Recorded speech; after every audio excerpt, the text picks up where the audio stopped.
it's Joy. How you doing? Welcome back to my channel. Today I've got a card using Maker Forte products, and I am featuring silhouette stamping on a color block background. To create this, I am using quite a few Color Hive inks, and the colors being Bubblegum, Tip Tree Jam, Yellowstone, Blue Moon, Blue Raspberry, Blue Cheesecake, blueberry cheesecake, and sugar plum. To create this color block background, I am using the stencil Line 'em Up. This is a great stencil if you are using sentiments and you want to put color blocking behind them or whatnot, but I decided to use it a little bit different just as a stencil. So I used my Wendy Vecchi station, and using my magnets I secured my stencil. Now I am using a piece of scrap paper, and that's just because the lines on the stencil are very fine and I didn't want to spill down into the next color. However, you'll see that I did get a little bit of a gradient at the very top. So my first line was with that bubblegum ink, and then I came in with the Tip Tree Jam, and that's where you're going to see where I didn't clean off the stencil in between, so I did get some overhang, but that is fine for me. I'm kind of going for a rainbow look anyway, so I just have a little bit of an orange up there, because if you put a pink and a yellow together, surprise, surprise, you get a orange. Then I come in with Blue Moon, and those stripes are a little bit thicker, so you're going to see that that takes a little bit more work to get those blended. Not because there's anything wrong with the ink, but because I'm using such a small stippling brush. You could absolutely move to a bigger blending brush and not have that issue. And as the blocks get bigger, obviously it's taking a little bit longer to create a seamless blend, okay? So then I move into the Blue Raspberry, which to me is the perfect ocean color. I've not used this one before, so I'm very happy that I got to play with that. So a little bit of some information coming up for Maker Forte. There is the Crafter Party weekend retreat. There's one scheduled for May 21st through the 22nd.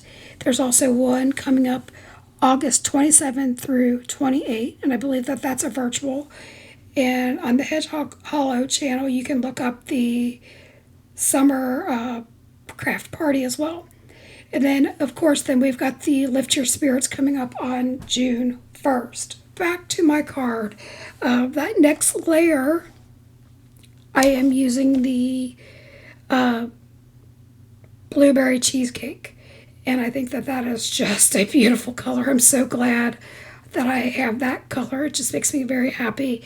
And then for my final color, I went in a little bit bold, and I used the sugar plum. And again, I am still using my stippling brushes, so it takes a few minutes just to get that blended. But the nice thing about dye inks, which Color Hive are dye inks, is that once they dry, they are seamless. They dry back smooth, so that makes me extremely happy. Now look at this reveal, isn't it gorgeous? So I do decide to use the long stem rose stamp for my silhouette stamping. I bring in a grid that's on acetate to just make sure that my image is somewhat centered and straight. And once I'm happy with that, then I go in with my Eclipse black ink, and I give that a very nice coating on my stamp. And I decide that I'm going to emboss this image. Surprise, surprise. So I come in with my embossing anti-static tool, and then I ink up my image. And I go down with that using my Misty Door, and I get a very nice impression with my ink smushing tool. However, I do want a really dark image. So I choose to go back in and I stamp it again. Now you're going to notice that I over inked my image and I've got a little smudge on the bottom. I don't care. I don't ever start over. I just keep going. So again, I just kind of embrace my smudges, my mistakes, and I figure out a design that's going to work for that. So you're going to see that coming up here in a few minutes. But this is where I come back in with my second stamping. And look at that. Isn't that just gorgeous? And then I am using a fine detail clear embossing powder. And I just apply that liberally, make sure that my image is covered. Now, again, I wasn't sure what I was going to do with that smudge yet, so I made sure not to emboss it. It wouldn't have mattered in the long run because I end up covering it, and it wouldn't have mattered if that was highlighted or shiny with the embossing powder, but I left some of the melting of the embossing powder in because that is my favorite thing to watch, so I imagine it's probably one of your favorites too. I don't know, you'll have to let me know in the comments below. So if you like this video so far, I would really appreciate it if you would like, subscribe, maybe hit that notification bell, and leave me a comment below. I always love knowing your feedback, and I appreciate all of your encouragement. So I am using a sentiment from the Long Stem Rose stamp set, which says, "When life throws thorns, hunt for roses." Isn't that true? We should all use that as our life advice. I have roses in my front yard that my husband actually tends to. He sings to the roses. It's very cute, and they grow very nicely for him. But I just thought I'd share a little something about myself in there. So I go down with my Misty, and I stamp that with the clear embossing glue ink. And then I decide to emboss that in white so that it would kind of pop from that panel. And again, I leave a little bit of that process in so that you can watch it melt, because it's my favorite thing. Now, I wanted to say something about the Misty. If you notice that these were white rubber stamps, I had to remove my mouse pad or my paper pad from my Misty in order to get a really good impression, because that pad is in there if you're using photopolymer stamps. When you're using rubber, you want to remove that pad because they've already got a pad on them, and they're also thicker.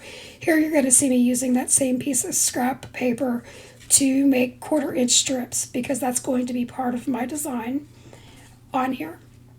So the first step I do is I use an A2 top folding perfect scored paper from Maker Forte, and I score that using my bone folder as my card base. And then from there, I kind of look to see where I'm going. So I left my striped panel at 5.5 inches long, and I cut that down to, I think, 3.25 in width. And then I used foam tape and glue so that I had a little bit of wiggle room time to get my panel absolutely straight on my card base. And I love how this is looking. And then you're going to see me come in with the strips. And what I did is I just took some reverse tweezers and some glue, and I'm kind of sliding that down underneath the striped panel because that is obviously popped up, so I just wanted it to look like it had dimension, but not. This is not a very bulky card, so you absolutely could mail this without any problems. And then I decided to take my foam tape and pop up my sentiment.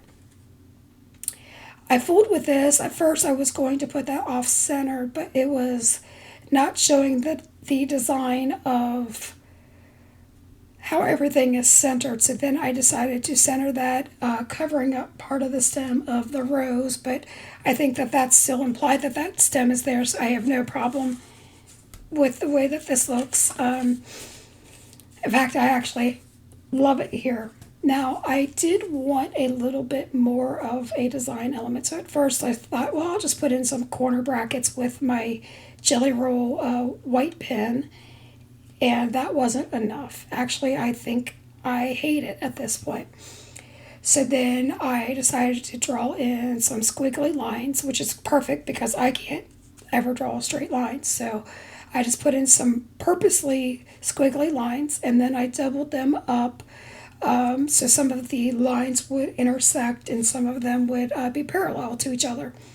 And I think that that really made the sentiment pop even more. And I love the way that this came out. I'd love to know what you think. Should I have left that off? Should I have maybe used some white pigment ink and just inked the edges of my black sentiment rectangle? You let me know. But I think the white gel pen was the way to go. And then I came in with some silver baubles from my stash of all different sizes, and I actually put those in pairs. One of them I kind of put down kind of underneath my panel, so it kind of pops up. You'll see that in my final pictures. But I do love the way that these baubles don't take away from the design, but they keep the eye moving, which in my opinion is what embellishments are supposed to do. They're not supposed to take away, they're supposed to add or make the eye move. So here I am showing you some of my final pictures of my design. And again, I would love it if you would subscribe to my channel and stick with me for a while. Until next time, keep crafting. Have a good day and be blessed, my friends.